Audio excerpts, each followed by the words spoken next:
ನಮಸ್ಕಾರ ಸ್ನೇಹಿತರೆ, welcome to ಗಮನ್ ಲೋಕ. ವಾಸ್ತುಶಾಸ್ತ್ರದಲ್ಲಿ ನವಿಲುಗರಿಗೆ ತುಂಬಾನೇ ಮಹತ್ವವಿದೆ. ವಾಸ್ತುಶಾಸ್ತ್ರದ ಅನುಸಾರವಾಗಿ ನವಿಲುಗರಿ ಮನೆಯಲ್ಲಿ ಇಡೋದು ಶುಭ ಆಗಿರುತ್ತದೆ. ಇದು ಯಾವ ಸ್ಥಾನದಲ್ಲಿ ಇರುತ್ತದೆಯೋ ಅಲ್ಲಿರುವಂತಹ ನಕಾರಾತ್ಮಕ ಶಕ್ತಿಯನ್ನ ಇದು ನಾಶ ಮಾಡುತ್ತದೆ. ಶಾಸ್ತ್ರಗಳಲ್ಲಿ ನವಿಲುಗರಿಯನ್ನ ಸುಖ ಸಮೃದ್ಧಿಯ ಪ್ರತೀಕ ಅಂತ ತಿಳಿಸಿದ್ದಾರೆ. ಇದು ಅತ್ಯಂತ ಚಮತ್ಕಾರಿಯಾಗಿರುವುದರ ಜೊತೆಗೆ ಮನೆಯ ವಾಸ್ತು ದೋಷಗಳನ್ನು ಸಹ ಕಡಿಮೆ ಮಾಡೋದ್ರಲ್ಲಿ ಸಹಾಯಕವಾಗಿದೆ. ಆದರೆ ವಾಸ್ತುಶಾಸ್ತ್ರದಲ್ಲಿ ನವಿಲುಗರಿಗಳನ್ನ ಮನೆಯಲ್ಲಿಡೋದಕ್ಕೆ ಕೆಲವು ನಿಯಮಗಳನ್ನ ಹೇಳಿದ್ದಾರೆ. ನವಿಲುಗರಿಯನ್ನ ಮನೆಯಲ್ಲಿಡುವಂತಹ ಸಮಯದಲ್ಲಿ ಈ ನಿಯಮಗಳನ್ನ ಖಂಡಿತವಾಗಿಯೂ ಪಾಲಿಸಬೇಕು. ಆಗ ಮಾತ್ರ ಇದರ ಸಕಾರಾತ್ಮಕ ಪ್ರಭಾವ ನೋಡಲು ಸಿಗುತ್ತದೆ. ವಾಸ್ತುಶಾಸ್ತ್ರದಲ್ಲಿ ನವಿಲುಗರಿಯನ್ನ ಇಡಲು ಸರಿಯಾದ ದಿಕ್ಕು ಮತ್ತು ಸರಿಯಾದ ಸ್ಥಾನದ ಬಗ್ಗೆ ತಿಳಿಸಿಕೊಟ್ಟಿದ್ದಾರೆ. ಒಂದು ವೇಳೆ ನೀವು ಮನೆಯಲ್ಲಿ ನವಿಲುಗರಿಯನ್ನ ಅದರ ನಿಶ್ಚಿತ ಸ್ಥಾನ ಮತ್ತು ಸರಿಯಾದ ದಿಕ್ಕಿನಲ್ಲಿ ಇಟ್ಟರೆ ಇದು ಮನೆಯ ಒಳಗೆ ಇರುವಂತಹ ನಕಾರಾತ್ಮಕ ಶಕ್ತಿಯನ್ನ ನಾಶಪಡಿಸುತ್ತದೆ. ನವಿಲುಗರಿಯನ್ನ ಮನೆಯಲ್ಲಿ ಇಡೋದ್ರಿಂದ ಹಲವಾರು ಲಾಭಗಳು ಸಿಗ್ತವೆ. ಆದರೆ ಧನ ಸಂಪತ್ತಿನ ಆಕರ್ಷಣೆಗಾಗಿ ಇದನ್ನ ಹೆಚ್ಚಾಗಿ ಬಳಸಲಾಗುತ್ತದೆ. ಒಂದು ವೇಳೆ ನಿಮ್ಮ ಮನೆಯಲ್ಲಿ ಹಣದ ಸಮಸ್ಯೆ ಇದ್ದರೆ, ಹೆಚ್ಚಾಗಿ ಹಣ ಖರ್ಚಾಗ್ತಾ ಹೋಗ್ತಾ ಇದ್ರೆ, ಮನೆಗೆ ಹಣ ಬರ್ತಾ ಇಲ್ಲ ಅಂದ್ರೆ ನೀವು ಸಹ ಖಂಡಿತವಾಗಿಯೂ ಇದು ನಿಮ್ಮ ಧನ ಸಂಪತ್ತನ್ನ ವೃದ್ಧಿಪಡಿಸುತ್ತದೆ. ವಾಸ್ತುಶಾಸ್ತ್ರದಲ್ಲಿ ಮನೆಯಲ್ಲಿ ಎಷ್ಟು ನವಿಲುಗರಿಗಳನ್ನ ಇಡಬೇಕು ಇದರ ರಹಸ್ಯವನ್ನ ಸಹ ಹೇಳಿದ್ದಾರೆ. ಹಾಗಾದ್ರೆ ಬನ್ನಿ ಸ್ನೇಹಿತರೆ, ನವಿಲುಗರಿಗೆ ಸಂಬಂಧಿಸಿದಂತಹ ವಾಸ್ತು ನಿಯಮಗಳನ್ನ ತಿಳಿದುಕೊಳ್ಳೋಣ. ಸ್ನೇಹಿತರೆ, ಎಲ್ಲಕ್ಕಿಂತ ಮೊದಲು ನವಿಲುಗರಿಯ ಧಾರ್ಮಿಕ ಮಹತ್ವದ ಬಗ್ಗೆ ತಿಳಿದುಕೊಳ್ಳೋಣ. ನಮ್ಮ ಪ್ರಾಚೀನ ಗ್ರಂಥಗಳಲ್ಲಿ ನವಿಲುಗರಿಗೆ ಯಾಕೆ ಅಷ್ಟೊಂದು ಮಹತ್ವವನ್ನ ಕೊಟ್ಟಿದ್ದಾರೆ ಇವುಗಳ ಬಗ್ಗೆ ವಿಸ್ತಾರವಾಗಿ ತಿಳಿಯೋಣ. ಎಲ್ಲಕ್ಕಿಂತ ಮೊದಲು ವಿಡಿಯೋವನ್ನ ಲೈಕ್ ಮಾಡಿ, ಭಕ್ತಿಯಿಂದ ಕಮೆಂಟ್ಸ್ ಬಾಕ್ಸ್ ನಲ್ಲಿ ಜೈ ಶ್ರೀ ಕೃಷ್ಣ ಅಂತ ಕಮೆಂಟ್ಸ್ ಮಾಡಿ. ಈ ಮೂಲಕ ಅವರ ಆಶೀರ್ವಾದ ನಿಮಗೆಲ್ಲ ಸಿಗಲಿ. ಹಾಗೆ ಸ್ನೇಹಿತರೆ, ಯಾರೆಲ್ಲ ಇನ್ನು ನಮ್ಮ ಚಾನೆಲ್ ಅನ್ನು ಸಬ್ಸ್ಕ್ರೈಬ್ ಮಾಡಿಲ್ಲ ಅಂದ್ರೆ ದಯಮಾಡಿ ಸಬ್ಸ್ಕ್ರೈಬ್ ಮಾಡಿ. ಸ್ನೇಹಿತರೆ, ನಮ್ಮ ಪ್ರಾಚೀನ ಪುರಾಣಗಳಲ್ಲಿ ನವಿಲುಗರಿಯನ್ನ ಒಂದು ಚಮತ್ಕಾರಿಕ ಯಂತ್ರ ಅಂತ ತಿಳಿಸಿದ್ದಾರೆ. ಇದರ ಪ್ರಯೋಗವನ್ನ ಹಲವಾರು ಪ್ರಕಾರದ ತಾಂತ್ರಿಕ ಕ್ರಿಯೆಗಳನ್ನು ಸಹ ಮಾಡಲಾಗುತ್ತದೆ. ನಂತರ ಸಾಧನೆಗಳಲ್ಲಿ ಇದರ ಪ್ರಯೋಗವನ್ನ ಮಾಡಿ ಸಂಮೋಹನ, ಶತ್ರುನಾಶ ಜೊತೆಗೆ ಕೆಟ್ಟ ಶಕ್ತಿಗಳನ್ನ ನಾಶ ಮಾಡಲಾಗುತ್ತದೆ. ಇದಲ್ಲದೆ ಜ್ಯೋತಿಷ್ಯ ವಿದ್ಯೆಯಲ್ಲೂ ಸಹ ನವಿಲುಗರಿಯ ಬಳಕೆ ಮಾಡ್ತಾರೆ. ಜ್ಯೋತಿಷ್ಯ ಶಾಸ್ತ್ರದಲ್ಲಿ ನವಿಲುಗರಿಗೆ ಸಂಬಂಧಿಸಿದಂತಹ ಉಪಾಯಗಳನ್ನು ಸಹ ತಿಳಿಸಿದ್ದಾರೆ. ಆಯುರ್ವೇದ ಮತ್ತು ಇತ್ಯಾದಿ ಗ್ರಂಥಗಳಲ್ಲಿ ಭಿನ್ನ ಪ್ರಕಾರದ ರೋಗಗಳನ್ನ ನಾಶ ಮಾಡಲು ಸಹ ನವಿಲುಗರಿ ಸಹಾಯಕ ಆಗಿದೆ. ನವಿಲುಗರಿ ಕೆಟ್ಟ ಶಕ್ತಿಗಳನ್ನ ಮನೆಯಿಂದ ದೂರ ಇಡುತ್ತದೆ. ಜೊತೆಗೆ ಹಾವು, ಚೇಳಿನಂತ ವಿಷ ಸರ್ಪಗಳ ಮತ್ತು ಜೀವ ಜಂತುಗಳು ಸಹ ನವಿಲುಗರಿಗೆ ಹೆದರಿ ಮನೆಯೊಳಗೆ ಪ್ರವೇಶ ಮಾಡೋದಿಲ್ಲ. ಹಾಗಾಗಿ ಹೊಲ ಗದ್ದೆಗಳಲ್ಲಿ ವಾಸ ಮಾಡುವಂತಹ ಜನರು ಇದನ್ನ ತಪ್ಪದೆ ತಮ್ಮ ಮನೆಗಳಲ್ಲಿ ಇಡ್ತಾ ಇದ್ರು. ಪುರಾಣಗಳಲ್ಲಿ ನವಿಲಿಗೆ ಸಂಬಂಧಿಸಿದಂತಹ ಹಲವಾರು ಕಥೆಗಳನ್ನ ಬರೆದಿದ್ದಾರೆ. ಪಕ್ಷಿಶಾಸ್ತ್ರದಲ್ಲಿ ನವಿಲಿಗೆ ಸಂಬಂಧಿಸಿದಂತ ಒಂದು ಕಥೆಯೂ ಕೂಡ ಸಿಗುತ್ತದೆ. ಪ್ರಾಚೀನ ಯುಗದಲ್ಲಿ ಸಂಧ್ಯಾ ಎಂಬ ಹೆಸರಿನ ರಾಕ್ಷಸ ಇದ್ದನು. ಈತ ತುಂಬಾ ಶಕ್ತಿಶಾಲಿ ಮತ್ತು ದೊಡ್ಡ ತಪಸ್ವಿಯಾಗಿದ್ದ. ಗುರು ಶುಕ್ಲಾಚಾರ್ಯರಿಂದ ವಿದ್ಯೆಯನ್ನ ಪಡ್ಕೊಂಡು ಸಂಧ್ಯಾ ಎಂಬ ಹೆಸರಿನ ಅಸುರನು ದೇವತೆಗಳನ್ನ ತನ್ನ ಶತ್ರುಗಳು ಎಂದು ತಿಳಿದಿದ್ದ. ಈತ ಬ್ರಹ್ಮದೇವ ಮತ್ತು ಭಗವಂತನಾದ ವಿಷ್ಣುವಿನಿಂದ ವರವನ್ನ ಕೂಡ ಪಡೆದಿದ್ದ. ಇದರಿಂದ ತುಂಬಾ ಶಕ್ತಿಶಾಲಿ ಆಗಿದ್ದ. ಇದಾದ ನಂತರ ಆತ ನೇರವಾಗಿ ಸ್ವರ್ಗವನ್ನ ಆಕ್ರಮಿಸಿದ. ಹಲವಾರು ದೇವತೆಗಳನ್ನ ಬಂಧಿಸಿದ. ಅಸುರರನ್ನ ಸೋಲಿಸಲು ದೇವತೆಗಳು ಒಂದು ಯೋಜನೆಯನ್ನ ಮಾಡ್ತಾರೆ. ಇದಕ್ಕಾಗಿ ಅವರು ನವಿಲಿನ ಸಹಾಯವನ್ನ ಪಡೆದರು. ಎಲ್ಲಾ ದೇವತೆಗಳು ಮತ್ತು ನವಗ್ರಹಗಳು ನವಿಲುಗರಿಯಲ್ಲಿ ಸೇರ್ಕೊಂಡು ಇದರಿಂದ ನವಿಲು ತುಂಬಾನೇ ಶಕ್ತಿಶಾಲಿಯಾಯಿತು. ನಂತರ ದೊಡ್ಡದಾಗಿರುವ ಆಕಾರವನ್ನ ತಾಳಿ ಆ ನವಿಲು ಸಂಧ್ಯಾ ಹೆಸರಿನ ರಾಕ್ಷಸನ ಮೇಲೆ ಆಕ್ರಮಣ ಮಾಡಿತು. ಯುದ್ಧದಲ್ಲಿ ಸಂಧ್ಯಾ ಹೆಸರಿನ ರಾಕ್ಷಸನ ವಧೆಯಾಯಿತು. ದೇವತೆಗಳಲ್ಲಿ ನವಿಲಿಗೂ ಸ್ಥಾನ ಸಿಕ್ಕಿತು. ಎಲ್ಲಾ ದೇವತೆಗಳು ನವಿಲನ್ನ ಹೊಗಳುತ್ತಾರೆ. ಅದಕ್ಕೂ ಸಹ ಪೂಜನೆಯಾಗುವಂತಹ ವರವನ್ನ ಸಹ ಕೊಡ್ತಾರೆ. ಆಗಿನಿಂದಲೇ ನವಿಲನ್ನ ಅತ್ಯಂತ ಪವಿತ್ರ ಅಂತ ತಿಳಿಯಲಾಗಿದೆ. ಯಾವ ಸ್ಥಾನದಲ್ಲಿ ನವಿಲುಗರಿ ಇರುತ್ತದೆಯೋ ಅಲ್ಲಿ ನವಗ್ರಹಗಳ ಅಶುಭ ಪ್ರಭಾವ ಬೀಳೋದಿಲ್ಲ. ಸ್ನೇಹಿತರೆ, ಕೆಲವು ಋಷಿಮುನಿಗಳು ಮತ್ತು ದೇವತೆಗಳು ಅಷ್ಟೇ ಅಲ್ಲ, ಬದಲಿಗೆ ಭಗವಂತನಾದ ಶ್ರೀಕೃಷ್ಣನು ಕೂಡ ಹೊಗಳಿ ನವಿಲುಗರಿಯ ಬಗ್ಗೆ ಹೇಳ್ತಾರೆ. ಶ್ರೀಕೃಷ್ಣರು ನವಿಲುಗರಿಯ ಶ್ರೇಷ್ಠತೆಯ ಬಗ್ಗೆ ವರ್ಣಿಸಿದ್ದಾರೆ. ಇವರು ನವಿಲುಗರಿಯನ್ನ ತಮ್ಮ ಮುಕ್ಕುಟದಲ್ಲಿ ಧರಿಸಿಕೊಂಡು ನವಿಲು ಶ್ರೇಷ್ಠ ಆಗಿರೋದಕ್ಕೆ ಪ್ರಮಾಣವನ್ನ ಕೂಡ ಕೊಟ್ಟಿದ್ದಾರೆ. ನವಿಲುಗರಿ ಇಲ್ಲದೆ ಭಗವಂತನಾದ ಶ್ರೀಕೃಷ್ಣನು ಎಲ್ಲಿಯೂ ಸಹ ಹೋಗೋದಿಲ್ಲ.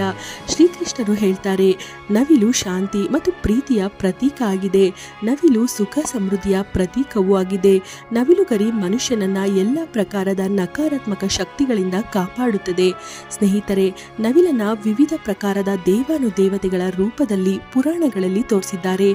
ತಾಯಿ ಲಕ್ಷ್ಮೀ ದೇವಿ, ದೇವಿ ಸರಸ್ವತಿ, ಭಗವಂತನಾದ ಶ್ರೀ ಗಣೇಶ ಭಗವಂತನಾದ ಕಾರ್ತಿಕ ದೇವರ ಜೊತೆ ಹಲವಾರು ದೇವಾನುದೇವತೆಗಳನ್ನ ನವಿಲಿನೊಂದಿಗೆ ಹೋಲಿಸಿದ್ದಾರೆ. ತಾಯಿ ಲಕ್ಷ್ಮೀ ದೇವಿ ಧನ ಸಂಪತ್ತು ಮತ್ತು ಸಿರಿ ಸಂಪತ್ತನ್ನ ಕೊಡುವ ದೇವಿಯಾಗಿದ್ದಾರೆ. ತಾಯಿ ಲಕ್ಷ್ಮೀ ದೇವಿಗೆ ನವಿಲುಗರಿ ಅತ್ಯಂತ ಪ್ರಿಯವಾಗಿದೆ.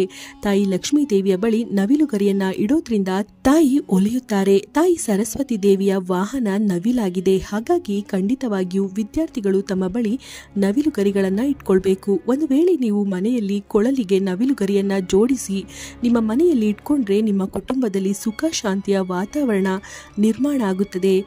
ಸ್ನೇಹಿತರೆ, ನಮ್ಮ ಮನೆ ಒಂದು ದೇವಾಲಯದ ರೀತಿ ಇರುತ್ತದೆ. ಇದರಲ್ಲಿರುವಂತಹ ಜನರು ಪ್ರತಿದಿನ ಜಗಳ ಆಡಲು ಶುರು ಮಾಡಿದ್ರೆ ಇದು ದೇವಸ್ಥಾನಕ್ಕಿಂತ ಯುದ್ಧದ ವಾತಾವರಣದ ರೀತಿ ಕಾಣುತ್ತದೆ. ಮನೆಯಲ್ಲಿ ಕ್ಲೇಶ ಜಗಳ ಆಗಲು ಹಲವಾರು ಕಾರಣಗಳು ಇರ್ತವೆ. ಆದರೆ ಎಲ್ಲಕ್ಕಿಂತ ದೊಡ್ಡದಾಗಿರುವ ಕಾರಣ ಮನೆಯೊಳಗೆ ನಕಾರಾತ್ಮಕ ಶಕ್ತಿಗಳ ಪ್ರವೇಶ. ಮನೆಗಳಲ್ಲಿ ಈ ನಕಾರಾತ್ಮಕ ಶಕ್ತಿಗಳು ಎಲ್ಲಿಂದ ಪ್ರವೇಶ ಮಾಡ್ತವೆ ಮತ್ತು ಈ ನಕಾರಾತ್ಮಕ ಶಕ್ತಿಗಳನ್ನ ದೂರ ಓಡಿಸಲು ಯಾವ ಉಪಾಯಗಳನ್ನ ಮಾಡಬೇಕು? ವಾಸ್ತುಶಾಸ್ತ್ರದ ಅನುಸಾರವಾಗಿ ಪ್ರತಿಯೊಂದು ಮನೆಗಳಲ್ಲೂ ನಕಾರಾತ್ಮಕ ಶಕ್ತಿಗಳನ್ನು ಹರಡಿಸುವ ವಸ್ತುಗಳು ಇರ್ತವೆ. ಈ ವಸ್ತುಗಳಿಲ್ಲದೆ ಜನ ತಮ್ಮ ಮನೆಗಳನ್ನು ನಡೆಸೋದಿಲ್ಲ. ಈ ವಸ್ತುಗಳನ್ನು ನಾವು ಮನೆಯಿಂದ ಆಚೆ ಹೊರಹಾಕಲು ಸಾಧ್ಯವಾಗೋದಿಲ್ಲ. ಆದರೆ ಖಂಡಿತವಾಗಿಯೂ ಈ ನಕಾರಾತ್ಮಕ ಶಕ್ತಿಗಳನ್ನು ಮನೆಯಿಂದ ಆಚೆ ಓಡಿಸಬಹುದು. ಇದಕ್ಕಾಗಿ ನಾವು ನವಿಲುಗರಿಯ ಪ್ರಯೋಗವನ್ನ ಮಾಡಬೇಕಷ್ಟೇ. ನೀವು 3 ನವಿಲುಗರಿಗಳನ್ನ ತೆಗೆದುಕೊಂಡು ಅವುಗಳನ್ನ ನಿಮ್ಮ ಮನೆಯ ಮುಖ್ಯ ದ್ವಾರದ ಬಳಿ ಗಾಳಿಯಿಂದ ಜೋರಾಗಿ ತಿರುಗಾಡಿಸಿರಿ. ಇದರಿಂದ ನಿಮ್ಮ ಮನೆಯ ಒಳಗಿನ ನಕಾರಾತ್ಮಕ ಶಕ್ತಿ ಮನೆಯ ಮುಖ್ಯ ದ್ವಾರದಿಂದ ಓಡಿ ಹೋಗುತ್ತೆ. ಒಂದು ವೇಳೆ ಪ್ರತಿದಿನ ನೀವು ಈ ರೀತಿ ಮಾಡ್ತಾ ಹೋದ್ರೆ ನಿಮ್ಮ ಮನೆಯ ಒಳಗಿನ ಸಂಪೂರ್ಣ ನಕಾರಾತ್ಮಕ ಶಕ್ತಿ ನಿಧಾನವಾಗಿ ದೂರವಾಗುತ್ತೆ. ನಂತರ ನಿಮ್ಮ ಮನೆಯಲ್ಲಿ ಸಕಾರಾತ್ಮಕ ಶಕ್ತಿಯ ವಾತಾವರಣ ನಿರ್ಮಾಣವಾಗುತ್ತದೆ. ಇದೇ ಒಂದು ವಿಷಯವನ್ನ ಗಮನದಲ್ಲಿಟ್ಕೊಂಡು ಮನೆಯ ಯಾವ 3 ಸ್ಥಾನಗಳಲ್ಲಿ ನವಿಲುಗರಿಗಳನ್ನ ಇಡಬೇಕು ಎಂಬುದನ್ನ ತಿಳಿಯೋಣ. ಒಂದು ವೇಳೆ ಈ ಸ್ಥಾನಗಳಲ್ಲಿ ನೀವು ಏನಾದರೂ ನವಿಲುಗರಿಗಳನ್ನ ಇಟ್ಟರೆ ನಿಮ್ಮ ಮನೆಗಳಲ್ಲೂ ಸಹ ಎಲ್ಲಕ್ಕಿಂತಲೂ ಮೊದಲನೆಯ ವಿಷಯ ಮನೆಯಲ್ಲಿನ ನಕಾರಾತ್ಮಕ ಶಕ್ತಿಯನ್ನ ದೂರ ಮಾಡಲು. ಒಂದು ವೇಳೆ ಮನೆಯಲ್ಲಿ ನಕಾರಾತ್ಮಕ ಶಕ್ತಿ ಇದ್ರೆ ಕುಟುಂಬದಲ್ಲಿರುವಂತಹ ಜನರ ಉದ್ಧಾರದಲ್ಲಿ ಸಮಸ್ಯೆಗಳು ಆಗ್ತಾ ಇದ್ರೆ ನೀವು ನಿಮ್ಮ ಮನೆಯ ಮುಖ್ಯ ದ್ವಾರದ ಮೇಲೆ ಗಣಪತಿಯ ಪ್ರತಿಮೆಯನ್ನ ಇಡಿ. ಆ ಪ್ರತಿಮೆಯ 2 ಬದಿಗಳಲ್ಲಿ 2 ನವಿಲುಗರಿಗಳನ್ನ ಇಡಿ. ಇದರಿಂದ ನಿಮ್ಮ ಮನೆಯೊಳಗೆ ಯಾವುದೇ ಪ್ರಕಾರದ ನಕಾರಾತ್ಮಕ ಶಕ್ತಿಗಳು ಪ್ರವೇಶ ಮಾಡಲು ಸಾಧ್ಯವಾಗೋದಿಲ್ಲ. ಒಂದು ವೇಳೆ ನಿಮ್ಮ ಮುಖ್ಯ ದ್ವಾರವು ವಾಸ್ತುಶಾಸ್ತ್ರದ ನಿಯಮಗಳಿಗೆ ವಿರುದ್ಧವಾಗಿದ್ದರೆ ಮುಖ್ಯ ದ್ವಾರದ ಮೇಲೆ ನೀವು 3 ನವಿಲುಗರಿಗಳನ್ನು ಖಂಡಿತವಾಗಿ ಇಡಿ. ಇದರಿಂದ ವಾಸ್ತುದೋಷ ಸಮಾಪ್ತಿಯಾಗುತ್ತದೆ. 2ನೇಯದು ಗ್ರಹಗಳ ದೋಷದ ಪ್ರಭಾವದಿಂದ ಉಳಿಸಿಕೊಳ್ಳಲು. ಒಂದು ವೇಳೆ ಮನೆಯ ಸದಸ್ಯರ ಮೇಲೆ ಗ್ರಹಗಳ ದೋಷ ಪ್ರಭಾವ ಇದ್ದರೆ ಅಥವಾ ಗ್ರಹಗಳ ಸ್ಥಿತಿ ಖರಾಬಾಗಿ ನಡೀತಾ ಇದ್ರೆ ನವಿಲುಗರಿಯನ್ನ ತೆಗೆದುಕೊಳ್ಳಿ. ಅದರ ಮೇಲೆ ಗಂಗಾಜಲ ಅಥವಾ ಶುದ್ಧ ನೀರನ್ನ ಹಾಕಿರಿ. ನಂತರ ಇದನ್ನು ಯಾವ ರೀತಿಯ ಸ್ಥಾನದಲ್ಲಿ ಇಡಬೇಕೆಂದ್ರೆ ಯಾರಿಗೂ ಕಾಣದಂತೆ ಇಡಬೇಕು. ಇದರಿಂದ ಗ್ರಹ ಶಾಂತಿ ಆಗೋದಕ್ಕೆ ಸಹಾಯ ಸಿಗುತ್ತದೆ. 3ನೆಯ ಮಾತು, ಕೆಟ್ಟ ದೃಷ್ಟಿಗಳಿಂದ ಉಳಿದುಕೊಳ್ಳಲು. ಒಂದು ವೇಳೆ ಮನೆಯಲ್ಲಿ ಯಾವುದಾದರೂ ಸದಸ್ಯರಿಗೆ ಅಥವಾ ಚಿಕ್ಕ ಮಕ್ಕಳಿಗೆ ಕೆಟ್ಟ ದೃಷ್ಟಿ ತಾಕಿದ್ರೆ ಅಥವಾ ಅವರ ಮೇಲೆ ಯಾವುದಾದರೂ ವ್ಯಕ್ತಿಗಳ ಕೆಟ್ಟ ಪ್ರಭಾವ ಬಿದ್ದಿದ್ರೆ ಮಲಗುವಂತಹ ಸಮಯದಲ್ಲಿ ಆ ವ್ಯಕ್ತಿಯ ತಲೆದಿಂಬಿನ ಕೆಳಗೆ ನವಿಲುಗರಿಯನ್ನ ಇಡಿ. ಮಾರನೇ ದಿನ ಇದನ್ನ ಯಾವುದಾದರೂ ಹರಿಯುತ್ತಿರುವ ನೀರಿನಲ್ಲಿ ಅಥವಾ ಬಾವಿಯಲ್ಲಿ ಹಾಕಿ. ಇದರಿಂದ ಕೆಟ್ಟ ದೃಷ್ಟಿ ಹೋಗುತ್ತದೆ. 4ನೆಯ ಮಾತು, ಅಭ್ಯಾಸ ಮಾಡಲು ಮನಸ್ಸಾಗೋದಿಲ್ಲ. ಮನೆಯಲ್ಲಿರುವಂತಹ ವಿದ್ಯಾರ್ಥಿಗಳಿಗೆ ಅಭ್ಯಾಸ ಮಾಡಲು ಮನಸ್ಸಾಗ್ತಾ ಇಲ್ಲ ಅಂದರೆ ಅವರ ನೆನಪಿನ ಶಕ್ತಿ ದುರ್ಬಲ ಇದ್ದರೆ ಅಭ್ಯಾಸ ಮಾಡುವಾಗ ಪದೇ ಪದೇ ನಿದ್ರೆ ಬರ್ತಾ ಇದ್ರೆ ವಿದ್ಯಾರ್ಥಿಗಳು ತಾಯಿ ಸರಸ್ವತಿ ದೇವಿಯ ಮುಂದೆ ನವಿಲುಗರಿಯನ್ನ ಇಟ್ಟು ಮಾರನೇ ದಿನ ಆ ನವಿಲುಗರಿಯನ್ನ ತಮ್ಮ ಪುಸ್ತಕಗಳಲ್ಲಿ ಇಟ್ಕೊಳ್ಬೇಕು. ಇದರಿಂದ ವಿದ್ಯಾರ್ಥಿಗಳಲ್ಲಿ ಏಕಾಗ್ರತೆ ಹೆಚ್ಚಾಗುತ್ತದೆ. ತಾಯಿ ಸರಸ್ವತಿ ದೇವಿಯ ಕೃಪೆ ಕೂಡ ಇರುತ್ತದೆ. 5ನೆಯ ಉಪಾಯ, ದುಷ್ಟ ಶತ್ರುಗಳಿಂದ ಮುಕ್ತಿ ಪಡೆಯಲು. ಒಂದು ವೇಳೆ ಬೇಕಂತಲೇ ಶತ್ರುಗಳು ನಿಮಗೆ ತೊಂದರೆ ಕೊಡ್ತಾ ಇದ್ರೆ ಪದೇ ಪದೇ ನಿಮಗೆ ನಷ್ಟ ಮಾಡಲು ಪ್ರಯತ್ನ ಮಾಡ್ತಾ ಇದ್ರೆ ಮಂಗಳವಾರ ಆಂಜನೇಯ ಸ್ವಾಮಿಯ ಹಣೆಯ ಮೇಲಿನ ಸಿಂಧೂರವನ್ನ ತೆಗೆದುಕೊಂಡು ನವಿಲುಗರಿಯ ಮೇಲೆ ಹಚ್ಚಿರಿ. ಮುಂಜಾನೆ ಸ್ನಾನ ಮಾಡದೆಯೇ ಇದನ್ನ ಹರಿಯುವಂತಹ ನೀರಿನಲ್ಲಿ ಅಥವಾ ಬಾವಿಯಲ್ಲಿ ಹಾಕಿರಿ. ಇಲ್ಲಿ ಶತ್ರುಗಳಿಂದ ಮುಕ್ತಿ ಸಿಗುತ್ತದೆ. 6ನೆಯ ಮಾತು, ಮನಸ್ಸಿಚ್ಛೆಯ ಫಲ ಪಡೆದುಕೊಳ್ಳಲು ಒಂದು ವೇಳೆ ಮನಸ್ಸಿನ ಯಾವುದಾದರೂ ಆಸೆ ಈಡೇರಲಿಲ್ಲ ಅಂದ್ರೆ ತುಂಬಾ ದಿನಗಳಿಂದ ಪ್ರಯತ್ನ ಮಾಡ್ತಿರೋ ಮನಸ್ಸಿಚ್ಛೆ ಫಲ ಸಿಗ್ತಾ ಇಲ್ಲ ಅಂದರೆ, ಕಾರ್ಯಗಳಲ್ಲಿ ಪದೇ ಪದೇ ನಿಲುವು ಕಾಣ್ತಾ ಇಲ್ಲ ಅಂದರೆ ನೀವು ರಾಧಾಕೃಷ್ಣರ ದೇವಾಲಯಕ್ಕೆ ಹೋಗಿ ಭಗವಂತನಾದ ಶ್ರೀಕೃಷ್ಣನಿಗೆ ನವಿಲುಗರಿಯನ್ನು ಅರ್ಪಿಸಿರಿ, ಅಥವಾ ಮನೆಯಲ್ಲಿಯೇ ಶ್ರೀಕೃಷ್ಣನ ಮೂರ್ತಿಗೆ ನವಿಲುಗರಿಯನ್ನು ಅಂಟಿಸಿರಿ. ನಿಮ್ಮ ಮನಸ್ಸಿಚ್ಛೆಯನ್ನು ಭಗವಾನ್ ಶ್ರೀಕೃಷ್ಣರ ಮುಂದೆ ಹೇಳಿರಿ.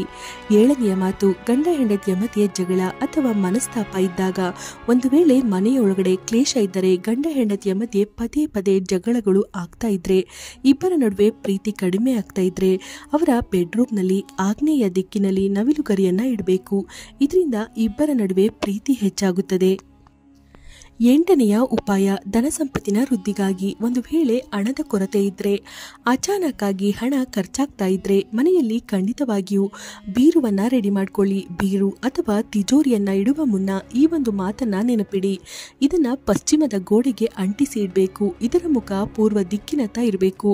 ಇದರಿಂದ ದೇವರಾಜರ ಕೃಪಾ ದೃಷ್ಟಿ ಇರುತ್ತದೆ. ಜೊತೆಗೆ ತಾಯಿ ಲಕ್ಷ್ಮೀ ದೇವಿಯ ಪೂಜೆಯಲ್ಲಿ ನವಿಲುಗರಿಯನ್ನ ಇಟ್ಟು ಆ ಬೀರುವಿನಲ್ಲಿ ಇಟ್ಟುಬಿಡಿ.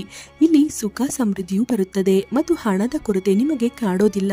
ಒಂದು ವೇಳೆ ಹಣದ ಸಮಸ್ಯೆ ಬರ್ತಾ ಇದ್ರೆ, ಮನೆಯ ಆಗ್ನೇಯ ಕೋಣೆಯಲ್ಲಿ ಅಂದರೆ ದಕ್ಷಿಣ ಪೂರ್ವ ದಿಕ್ಕಿನಲ್ಲಿ ನಿಮ್ಮ ಸೊಂಟಕ್ಕಿಂತ ಮೇಲ್ಭಾಗದಲ್ಲಿ ಇದೇ ಎತ್ತರದಲ್ಲಿ 2 ನವಿಲುಗರಿಗಳನ್ನು ಶುಕ್ಲ ಪಕ್ಷದಲ್ಲಿ ಅಂಟಿಸಿ.